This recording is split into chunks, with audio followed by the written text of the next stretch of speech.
আসসালামু আলাইকুম প্রিয় দর্শক, অন্য মঞ্চের আলোচনায় আজকে আমাদের অতিথি হিসেবে আছেন শিক্ষক ও সমাজ বিশ্লেষক নাহিদ আক্তার। নাহিদ আক্তার, আপনাকে আমাদের অনুষ্ঠানে স্বাগত জানাচ্ছি। আপনাকে অসংখ্য ধন্যবাদ আমাকে আমন্ত্রণ জানানোর জন্য। নাহিদ আক্তার, আপনি খেয়াল করেছেন যে যতই দিন যাচ্ছে আমরা কিন্তু আমাদের বহুল প্রত্যাশিত নির্বাচনের দিকে অগ্রসর হচ্ছি। সেই নির্বাচনের এখন আর 3 সপ্তাহেরও কম সময় আছে। নির্বাচনী যে প্রচারণা সেটাও আনুষ্ঠানিকভাবে এরই মধ্যে শুরু হয়ে গেছে। প্রধান যে দলগুলো, রাজনৈতিক দলগুলো বিএনপি এবং জামাত ইসলাম, তারা নির্বাচনী প্রচারণা শুরু করেছেন। কিন্তু নির্বাচনী প্রচারণার মধ্যে যেটা খুবই কমন কিন্তু আমার কাছে ব্যক্তিগতভাবে অপ্রয়োজনীয় মনে হয়, সেটা হলো পরস্পরকে আক্রমণ করা, প্রতিদ্বন্দ্বী প্রার্থীকে, প্রতিদ্বন্দ্বী রাজনৈতিক দলকে আক্রমণ করা। এটাও আমরা দেখতে পাচ্ছি। তো আমি সুনির্দিষ্ট দু একটা আক্রমণের কথা আপনাকে বলবো। তার আগে বরং এই যে প্রচারণা যেটা শুরু হয়েছে, এটার ব্যাপারে আপনার কি অবজারভেশন প্রথম 2 দিনের প্রচারণা সম্পর্কে, সেটা নিয়ে যদি আপনি একটু বলেন, তারপরে আমি আপনাকে সুনির্দিষ্ট পয়েন্টে যাব। গতকালকে থেকে আমি বেশ কয়েকটা প্রচারণা দেখেছি আর কি, বিশেষ করে টিভিতে। তো তারেক রহমানের প্রচারণা দেখলাম, উনি বিভিন্ন জায়গায় বক্তৃতা দিয়েছেন। এছাড়া নাহিদ ইসলামের এবং জামাতের আমিরের প্রচারণাটা দেখেছি। এই কটাই আর কি দেখেছি, আর এই কটাই মনে হয় সবচেয়ে আর কি জনপ্রিয় এবং সবচেয়ে গুরুত্বপূর্ণ, যতটুকু আমরা বুঝি। তো আর কি, যেটা আপনি শুরুতেই বলেছিলেন যে বিরোধী দলকে আক্রমণ করা, তো প্রচারণার একটা বিশেষ দিক কিন্তু ছিল বিরোধী দলকে আক্রমণ করা। সেটা আর কি আমাদের দেশের রাজনীতির একটা, বলতে পারেন যে ঐতিহাসিক সত্য হয়ে দাঁড়িয়েছে। আমাদের রাজনীতিতে আমরা ছোটবেলা থেকেই দেখে আসছি যে বিরোধী দলকে আক্রমণ করা হয় এবং এটা ওনাদের পলিটিক্যাল ওয়েপন, একটা অস্ত্র হিসেবে তারা ব্যবহার করে। যে জিনিসটা কিন্তু আমরা তারেক রহমান বাংলাদেশে আসার পরে ওনার বক্তব্য অনেক কম দেখেছিলাম। উনি সাধারণত বিরোধী দলকে আক্রমণ করেনি, কিন্তু যেই মানে সিলেটে বা নরসিংদীতে ওনার যে প্রচারণা বা বক্তব্য, সেখানে উনি কিছু কথা বলেছেন। এখন ওই কথাটাকে কতখানি আমি আক্রমণ মনে করব আর কতখানি ডিফেন্স মনে করব বা প্রয়োজন মনে করব, সেটাও কিন্তু ভেবে দেখার বিষয় রয়েছে। আপনি যদি ভালো করে দেখেন, জামাতের প্রচারণা আমরা দীর্ঘদিন ধরে দেখেছি এবং জামাতের প্রচারণায় জামাত ধর্মকে ব্যবহার করছে। এখন বাংলাদেশের যে বাংলাদেশের বাস্তবতায় মানুষ আর কি ধর্মীয়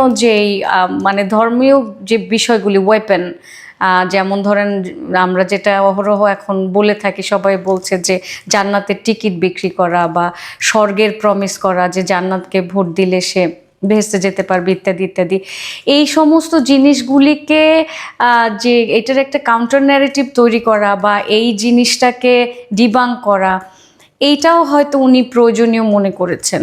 ওনার হয়তো মনে হয়েছে যে মানে এইটা যেহেতু একটা সবচেয়ে সিরিয়াস একটা অস্ত্র হিসেবে ব্যবহার হচ্ছে এবং এই অস্ত্রটা ব্যবহার করে সাধারণ মানুষের মন জয় করতে জামাত হয়তো সক্ষম হয়েছে অনেকটুকু, জামাতের জনপ্রিয়তা বেড়েছে, এরকম আমরা দেখতে পাচ্ছি।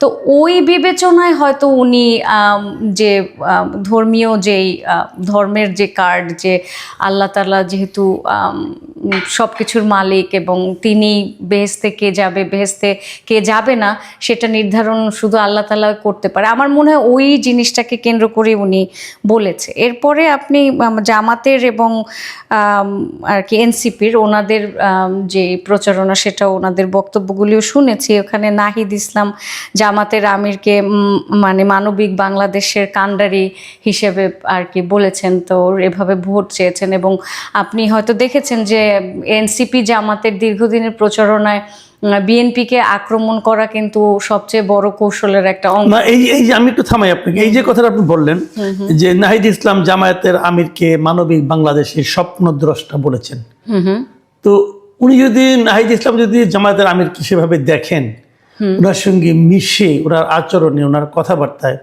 যদি ওনার কাছে জামায়াতের আমিরকে সেরকম মনে হয়, তাহলে বলতে সমস্যা কোথায়?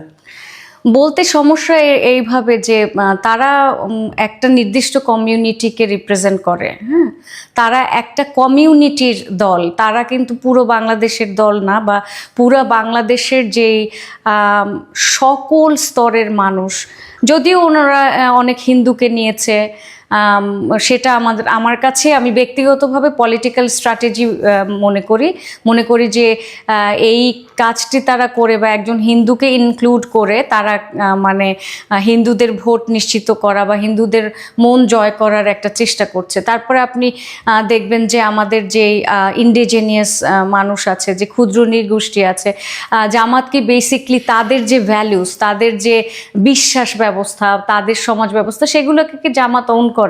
জামাত আমার মতো একজন নারীকে কি ওন করে যে আমি যেরকম চলাফেরা করব, আমি যেরকম চলাফেরা করি, হ্যাঁ, আমি যেভাবে কথা বলি, আমি একজন শিক্ষক মানুষ, আমি তো জোরে কথা বলি, তো আমার মতো একজন মানুষকে কি জামাত রিপ্রেজেন্ট করবে?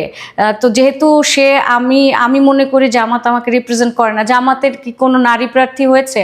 জামাত কোনো বড় বড় কথা বলছে, কিন্তু জামাত নারী কোনো প্রার্থী তো দাঁড় করায়নি, তারা নারীকে ব্যবহার করছে। আপনি দেখবেন যে নারীর ভোট তাদের দরকার, নারীকে দিয়ে প্রচারণা চালানো, যেটা অনেক সহজ, অল্প পয়সা, এবং নারীদেরকে তারা টার্গেট করেছে। বিরাট একটা অংশ বাংলাদেশের 51% নারী, এই নারীদের ভোট ব্যাংককে তাদের এনশিওর করার জন্য তাদের ব্যবহার করতে হবে, নারীদেরকে সেভাবে ব্যবহার করছে। তো অল টুগেদার জামাতের যে পলিটিক্যাল স্ট্র্যাটেজি, সেগুলো আমার কাছে খুব স্ট্র্যাটেজি মনে হয়, সুতরাং আমার তাকে কোনো কাণ্ডারি মনে হয় না। একটা নির্দিষ্ট ধর্মীয় গ্রুপকে যারা রিপ্রেজেন্ট করে, যারা আজ বলছে শরিয়া, কাল বলছে শরিয়া না, তারা যে কি চায় তারা তো নিজেরাও জানে না, তাদের নিজেদের মধ্যে গণ্ডগোল, তাদেরকে তাদের মানে 11 দলের একজন ছেড়ে যায়। তো এখানে আপনি কি করে বলবেন যে সে সবাইকে রিপ্রেজেন্ট করে? সে সবাইকে রিপ্রেজেন্ট করে না, তারা, এটা আমি একেবারে